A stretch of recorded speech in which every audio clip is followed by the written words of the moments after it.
Hello दोस्तों, नमस्कार। एक बार फिर से आप सभी का स्वागत है आपके अपने YouTube चैनल कंपटीशन गौरव में। दोस्तों, आज की इस वीडियो में हम लोग सूक्ष्म शिक्षण के विषय में चर्चा करेंगे। इससे 1 से 2 क्वेश्चन आते रहते हैं और अभी हाल ही में जो 2019 का एग्जाम हुआ है, जो 2020 में हुआ, उसमें तो इससे 30 क्वेश्चन आए थे। तो चलिए शुरू करते हैं वीडियो। पहला पॉइंट इसमें है, सूक्ष्म शिक्षण शिक्षण का ही एक लघु रूप होता है जिसमें कक्षा का आकार और समय भी कम होता है। यह डिफिनीशन है डॉक्टर A.W. एलन की। Doctor A.W. एलन को ही हम लोग सूक्ष्म शिक्षण का जनक कहते हैं। नाम से ही स्पष्ट है, सूक्ष्म शिक्षण का मतलब यहाँ पे बाकायदा क्लासेस नहीं चलेंगी, कम बच्चे होंगे, समय भी कम होगा। इसीलिए मैंने लिखा है कक्षा का आकार और समय इसमें क्या होगा, बहुत कम होगा। इसके जन्मदाता A.W. एलन माने जाते हैं, जबकि भारत में इसके जन्मदाता D.D. तिवारी को माना जाता है। D.D. तिवारी को माना जाता है। ये जो D.D. तिवारी का नाम आ रहा है, ये भारत में जो सेंट्रल पेडालॉजिकल इंस्टीट्यूट है उसके निदेशक रह चुके हैं। ठीक है भाई, तो ये रहे हमारे D.D. तिवारी। चलिए अब बात करते हैं आखिर इस सूक्ष्म शिक्षण में क्या क्या होता है। अब जैसा कि इसमें नाम से स्पष्ट है, ये सूक्ष्म शिक्षण है, तो इसमें क्या होगा, छात्रों की संख्या 5 से 10 होगी। अपवाद स्वरूप 10-12 भी हो सकती, लेकिन मोस्टली इसमें छात्रों की संख्या क्या होगी, 5 से 10। ये एक तरह का अवश्रेण शिक्षण पद्धति है। अवश्रेण को इंग्लिश में बोलते हैं स्केल्ड डाउन टीचिंग सिस्टम। अब मन में ये आता है कि साहब ये स्केल्ड डाउन टीचिंग सिस्टम क्या है, तो समझिए ये क्या होता है।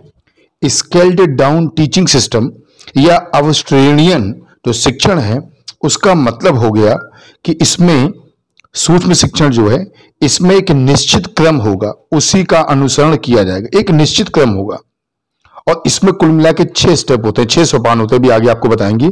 तो वो एक निश्चित क्रम में चलेंगे और ये जितने भी स्टेप हैं, इनमें कोई फेरबदल नहीं हो सकता। ना तो इनके क्रम में कोई फेरबदल हो सकता है और ना इसमें से कोई पद गायब कर सकते हैं। इसीलिए इस तरह के शिक्षण को अवश्रेणीयन या हम लोग इंग्लिश में बोलते हैं स्केल्ड डाउन टीचिंग।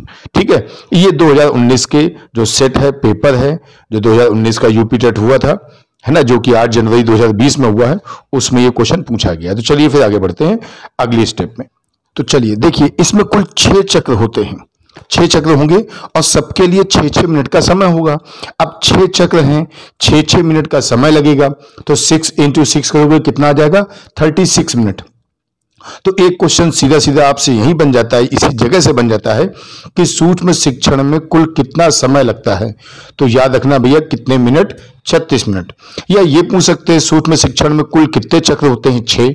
और ये तो हम देखो स्पेशली आपको बता चुके हैं कि अवश्रेणीयन शिक्षण है, स्केल्ड डाउन शिक्षण है, यानी इसके चक्रों में फेरबदल हो नहीं सकता है। मतलब 6 चक्र ही रहेंगे और सब में 6-6 मिनट का ही समय होगा। इसमें किसी तरह का फेरबदल नहीं किया जा सकता है, यानी इसको अगर आप रट लेंगे तो भी काम चल जाएगा, इसमें कोई चेंजमेंट नहीं है। ठीक है, तो चलिए अब बात करते हैं, ये जो 6 स्टेप हैं, ये जो 6 चक्र हैं जिनमें कोई चेंजमेंट नहीं होता, वो कौन कौन से हैं। तो चलिए एक एक करके उन पे भी देखते हैं। तो चलिए, सूक्ष्म शिक्षण के चरण कितने हैं, 6। मैंने आपसे पहले कहा इसमें 6 चरण होंगे और हर चरण में, प्रत्येक चरण में 6-6 मिनट का समय होगा, अर्थात 36 मिनट का समय होगा। तो एक एक करके देखते हैं। पहला स्टेप क्या है, पहला स्टेप है पाठ योजना का निर्माण करना, टीचिंग प्लान बनाना। अब इसमें कितना समय होगा, 6 मिनट का। कैसे, यहां बच्चों की टीचिंग प्लान बनाते हैं। आपने जो किया होगा, क्या नाम, BTC या B.Ed में जो आप लोग जाते थे टीचिंग करने, वो एक तरह की माइक्रो टीचिंग ही थी। तो वहां पे आप क्या करते थे, टीचिंग प्लान बना के जाते थे, एक चार्ट बना के जाते थे। तो पाठ योजना बनाना नंबर 1 पे आता है। नंबर 2 पे होता है शिक्षण। यहाँ पे क्या होगा, जब आप पाठ योजना बना लेंगे तो अगले 6 मिनट तक आपको 5 से 10 छात्रों के समूह में बच्चों को पढ़ाना होता है। सिंपल सिंपल चीजें पढ़ानी है और जो पाठ योजना आप बना के ले गए हो, उसी आधार पे बच्चों को आपको पढ़ाना है। ठीक है, तीसरा क्या है, प्रतिपुष्टि। अब प्रतिपुष्टि को आप लोग फीडबैक भी कह सकते हो। प्रतिपुष्टि के लिए भी आपको समय मिलेगा कितना, 6 मिनट का। इसमें जो अध्यापक को छात्रों और अध्यापकों द्वारा प्रतिपुष्टि मिलती, जो आपने पढ़ाया है, बच्चे क्या करेंगे, फीडबैक देंगे। और कभी कभी क्या होता है, जब आप पढ़ाते हैं तो पीछे टीचर भी बैठे होते हैं, तो टीचर भी आपका फीडबैक देंगे आपके प्रधानाध्यापक को कि इन्होंने कैसा पढ़ाया या क्या पढ़ाया, जो भी हो। ठीक है, तो ये 3 स्टेप हो गए, तीनों में 6-6 मिनट का समय लगेगा। चौथा होता है पुनः नियोजन या पुनः पाठ योजना। अब क्या है कि जो आपको फीडबैक मिला, अब सीधी सी बात है, फीडबैक में कुछ बच्चे आपकी कमी निकाल सकते हैं या बच्चे नहीं निकालेंगे। चलिए, बच्चों को तो अधिकार और उतनी क्षमता नहीं होती है अध्यापक की कमी निकाल सके, लेकिन फिर भी आप तेज बोल रहे हो, जल्दी बोलते हो, हिंदी के वर्ड कम यूज कर रहे हो या इंग्लिश के वर्ड ज्यादा यूज कर रहे हो, या वहां जो टीचर बैठा है आपका सुपरविजन के लिए, वो कोई ना कोई फीडबैक देगा। उस फीडबैक, जो तीसरे नंबर का पॉइंट था, फीडबैक देगा, तो क्या होगा, उस आधार पे आप अपनी कमियों को सुधारेंगे। ठीक है ना, यानी प्राप्त प्रतिपुष्टि के आधार पर छात्र अध्यापक के द्वारा पुनः पाठ योजना का निर्माण किया जाएगा। इसी को हम लोग पुनः नियोजन या पुनः पाठ योजना कहते हैं। यानी पहले आपने पाठ योजना बनाई तो आपने पढ़ा दिया, नंबर 2 पे टीचिंग था, फिर आपको फीडबैक मिला नंबर 3, उस फीडबैक के आधार पे आपने क्या किया, अपनी कमियों को दूर किया कि भाई क्या कमियां मेरी, उसको दूर करो। और जब आपने पुनः नियोजन यानी पुनः पाठ योजना बना ली तो उन कमियों को दूर करके आप फिर से क्लास में जाएंगे। अब आप आ गए 5वीं स्टेप में, यानी भैया क्या, पुनः शिक्षण। यानी जो जो कमियां थी उन कमियों को दूर करके आप फिर से फ्रेश मूड होके आप पढ़ाएंगे। अब इसमें क्या होगा, पुनः निर्मित पाठ योजना का पुनः शिक्षण किया जाएगा। जो आप दोबारा से टीचिंग प्लान बना के, जो आपका चौथे नंबर स्टेप पे था ना पुनः नियोजन, तो उसमें आपने जो टीचिंग प्लान बनाया, अपनी पुरानी गलतियों को न दोहराते हुए, उन गलतियों को न दोहराते हुए हम फिर से उसको पढ़ाना चालू करेंगे। ये क्या हो गया भैया, क्या, पुनः शिक्षण। और जब पुनः शिक्षण कर लेंगे तो फिर से एक बार आपका फीडबैक लिया जाएगा, यानी 6ठा नंबर पॉइंट आ गया, पुनः प्रतिपुष्टि यानी पुनः फीडबैक, यानी छात्र अध्यापकों के पास जाके पुनः फीडबैक प्राप्त करेगा। फिर से बताया जाएगा, जब आपने शिक्षण किया था तो आपकी फीडबैक हुआ था, अब आपने पुनः शिक्षण किया है तो फिर से फीडबैक मिलेगा। ठीक है ना भैया, तो ये 6 स्टेप है, सब में 6-6 मिनट का समय और 36 मिनट का टोटल समय है। ठीक है ना, तो चलिए फिर से एक बार पूरा रिवीजन करते हैं इस टॉपिक का। बहुत सिंपल है और क्वेश्चन भी इससे अक्सर आते रहते हैं। चलिए देखते हैं। तो सूक्ष्म शिक्षण क्या है, एक शिक्षण का ही लघु रूप है। इसमें क्या होगा कि कक्षा का आकार और समय कम होता है। ये डिफिनीशन है डॉक्टर डब्ल्यू एलन की। फिर इसी में हमने कहा कि इंडिया में जब बात हुई तो सेंट्रल पेडागोजिकल जो इंस्टीट्यूट है उसके डॉक्टर डी तिवारी है, उन्होंने सबसे पहले इसका उपयोग किया। यहाँ पे क्या होगा, पाठ्य वस्तु बहुत सीमित होगी, बहुत लिमिटेड चीजें इसमें पढ़ानी पड़ेंगी, और यहाँ पे जो बच्चे होंगे उनकी संख्या भी लिमिटेड होती है। माना जाता है बच्चों की संख्या इसमें 5 से 10 होनी चाहिए, रेयर केसेस में 12-15 भी हो सकती हैं। और इसमें एक ही शिक्षण कौशल पे बल दिया जाता है, यानी अलग अलग चीजें नहीं पढ़ानी है बल्कि एक ही शिक्षण कौशल पे बल दिया जाएगा। और इसमें क्या बताया, मैंने कहा ये एक तरह का अवश्रेणीयन होता है। अवश्रेणीयन शिक्षण है, मींस अवश्रेणीयन का मतलब क्या हो गया, इंग्लिश में बोलते हैं इसको क्या, स्केल्ड डाउन टीचिंग, यानी एक ऐसा टीचिंग सिस्टम जिसमें एक निश्चित क्रम होगा, एक निश्चित स्टेप होगा, उस निश्चित स्टेप का निश्चित टाइम होगा जिसमें किसी तरह का बदलाव संभव नहीं है। और मैंने आपको कहा कि भैया इसमें 6 स्टेप होंगे। अब 6 स्टेप होंगे और सब में 6-6 मिनट का समय है, तो 6 गुणे 6 कितना हो गया, 36, यानी टोटल 36 मिनट इसमें लगता है। एक क्वेश्चन इसमें अक्सर पूछ लिया जाता है कि सूक्ष्म शिक्षण का प्रथम चरण क्या है, फर्स्ट स्टेप क्या है। तो भैया आप लोग फिगर में साफ साफ देख पा रहे होंगे कि पहला जो स्टेप होता है वो क्या होता है, टीचिंग प्लान, पाठ योजना निर्माण। अब ये क्वेश्चन देखो मेरे हिसाब से क्या है, अगर मान लो आया तो ऐसे भी आ सकता है ना कि आपको ये जितने भी 6 हैं इनमें से कोई 4 दे देगा, उनको आगे पीछे कर देगा और आपसे कह देगा कि जो माइक्रो टीचिंग है, सूक्ष्म शिक्षण है, उसका सही क्रम बताओ। तो आपको सही क्रम बताना होगा। या हो सकता है जो 4 स्टेप ये दिख रहे हैं आपको यहाँ पे, उन 4 में से कोई 3 स्टेप ले ले, कोई 3 स्टेप ले ले और चौथा कोई ले ले कहीं और का। अब आपसे कह देगा बताइए माइक्रो टीचिंग में कौन नहीं आता है। तो ऐसे क्वेश्चन भी आ सकते हैं। ठीक है, तो ये भैया हमने आपको सूक्ष्म शिक्षण बता दिया। बहुत छोटा मेरा वीडियो था ये, क्योंकि इसमें मैं अक्सर बच्चे क्वेश्चन पूछ देते थे, था सिंपली लेकिन थोड़ा बहुत कंफ्यूजन रहता था, तो इसीलिए इसको मैंने बता दिया है। तो चलिए इस टॉपिक में आए हुए जितने क्वेश्चन हैं एक एक करके उनको देखते हैं और इनको एक्सप्लेन करते हैं। ठीक है, तो चलिए स्टार्ट करते हैं। अब इसके सारे क्वेश्चनों पे हम लोग ध्यान देते हैं। तो चलिए पहला क्वेश्चन है कि सूक्ष्म शिक्षण है यानी माइक्रो टीचिंग क्या है। तो पहला ऑप्शन है मूल्यांकन शिक्षण। मूल्यांकन शिक्षण यानी एवोल्यूशन टीचिंग, दूसरा है वास्तविक शिक्षण यानी रियल टीचिंग, सी वाला है अवश्रेणीयन स्केल्ड डाउन टीचिंग, और डी वाला है प्रभावशाली शिक्षण यानी इफेक्टिव टीचिंग। ये 4 ऑप्शन है इसमें। तो पहला क्या था, मूल्यांकन यानी भैया एवोल्यूशन, दूसरा है रियल टीचिंग, तीसरा है स्केल डाउन और चौथा है इफेक्टिव टीचिंग। तो समझिएगा, हम आपको पहले भी बता चुके हैं, सूक्ष्म शिक्षण एक तरह का अवश्रेणीयन शिक्षण है। यानी कौन सा भैया, सी वाला ऑप्शन इसका सही होगा, स्केल्ड डाउन। मतलब क्या है, मतलब भाई सीधी सी बात यह है कि जिस शिक्षण में शिक्षण एक निश्चित क्रम का अनुसरण करेगा, अर्थात स्टेप बाय स्टेप रहेगा, ना इसमें कोई स्टेप में चेंजमेंट होगा और ना कोई स्टेप छोड़ा जाएगा। तो ये क्वेश्चन होते हैं, मतलब ये जो होता है इसको बोलते हैं स्केल्ड डाउन टीचिंग।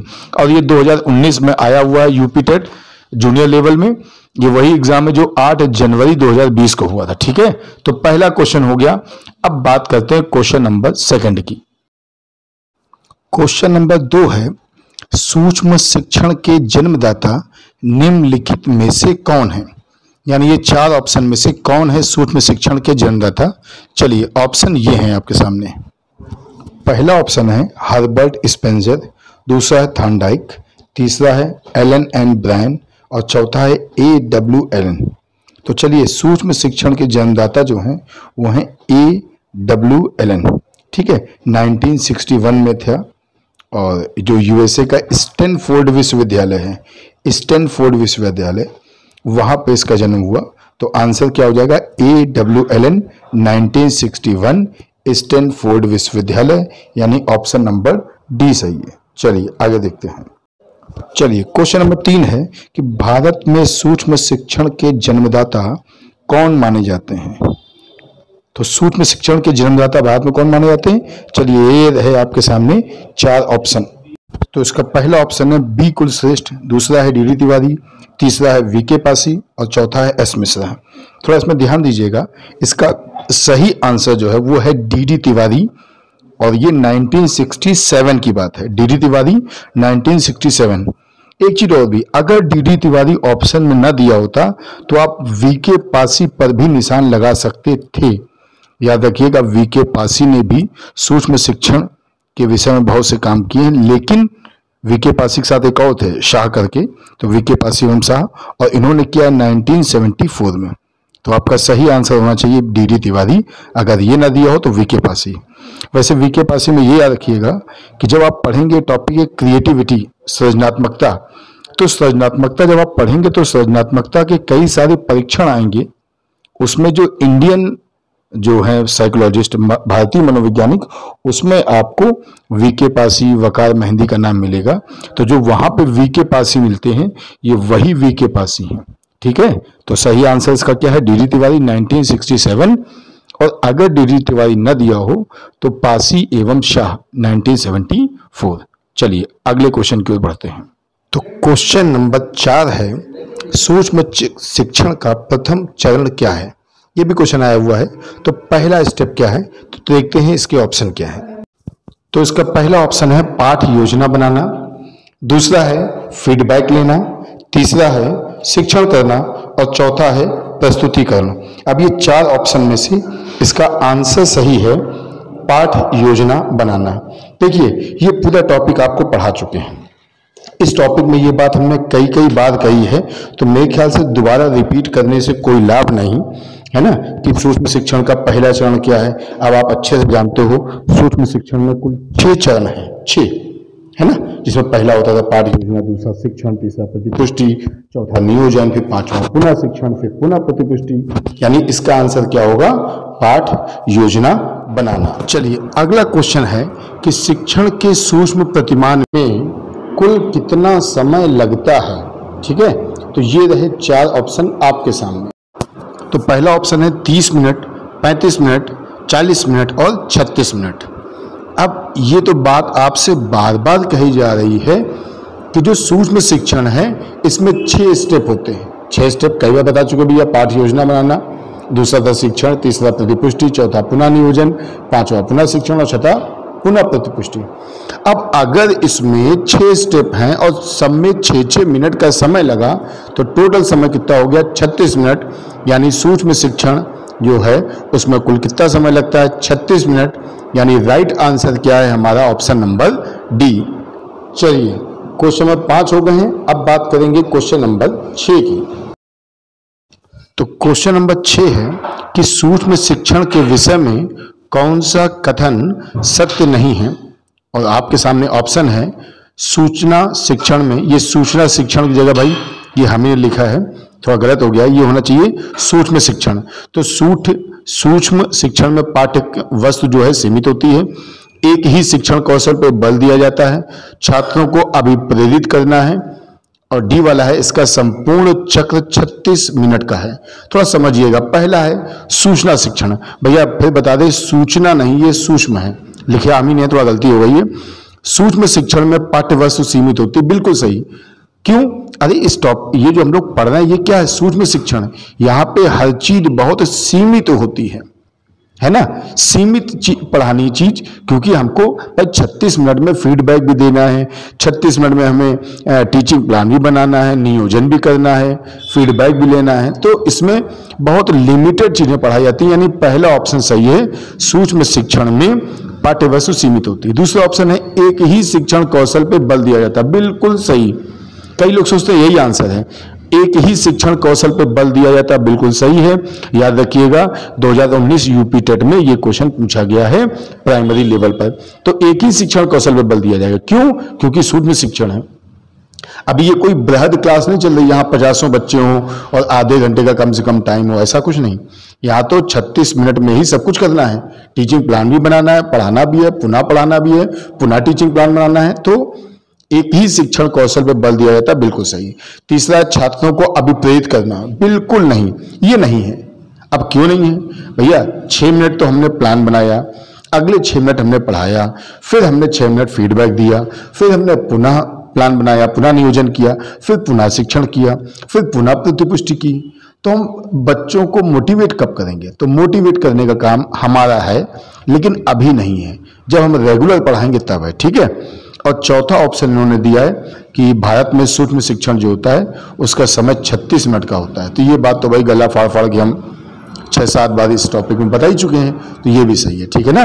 तो इसका सी आंसर जो है वो सही नहीं है, या ये कह सकते हो वो सही है लेकिन क्वेश्चन में वो सही नहीं, समझ गए ना। हाँ, यानी अभिप्रेरित करने का काम टीचर का होता है, लेकिन अभी नहीं, सूक्ष्म शिक्षण में नहीं। जब हम रेगुलर क्लास में पढ़ाएंगे तब ये काम करेंगे, ठीक है भाई। चलिए क्वेश्चन नंबर 6 हो गए, आगे देखते हैं। क्वेश्चन नंबर 7 है सूक्ष्म शिक्षण में कौन सा पद शामिल नहीं है? ऑप्शन है प्रेजेंटेशन यानी प्रस्तुतिकरण, पुनः शिक्षण यानी भैया रीटीचिंग, पुनः प्रतिपुष्टि यानी री फीडबैक, और नियोजन करना। थोड़ा समझिएगा, प्रस्तुतिकरण इसका आंसर नहीं होगा। अब प्रस्तुतिकरण क्यों नहीं होता है? यार प्रस्तुतिकरण तो आप ये कह सकते हो कि जो बड़ी बड़ी कंपनियां होती है ना वहां पे लोग करते हैं। शिक्षक को प्रस्तुतिकरण नहीं करना है, शिक्षक को करना है क्या? पाठ योजना बनाना। कई बार लोग सोचते हैं इसका डी ऑप्शन सही होगा, क्योंकि किताबों में लिखा है जो 1 2 3 4, चौथा ऑप्शन, सॉरी, जो चौथा आपका स्टेप होता है वो होता है पुनः नियोजन। लोग सोचते हैं पुनः नियोजन तो है, नियोजन यानी इसका आंसर हुआ। लेकिन भैया नियोजन करेंगे तभी तो पुनः नियोजन करेंगे, तो नियोजन करने को ही पाठ योजना बनाना कहते हैं। यानी जो डी ऑप्शन है ना नियोजन, इसका मतलब है पाठ योजना बनाना, यानी पाठ योजना बनाना डी ऑप्शन है, ये सब सही है। इसका पहला ऑप्शन जो है वो प्रस्तुतिकरण गलत है। प्रस्तुतिकरण बड़ी बड़ी कंपनियों में होता है, स्कूलों में प्रस्तुतिकरण करना, बच्चों के सामने प्रस्तुति करना, वो भी 6 मिनट के लिए, ये कोई सत्य नहीं है। तो इसका आंसर क्या हो गया भैया? डी। कौन सा भैया? सॉरी डी नहीं, ए। तो इसका आंसर क्या है? ए, प्रस्तुतिकरण।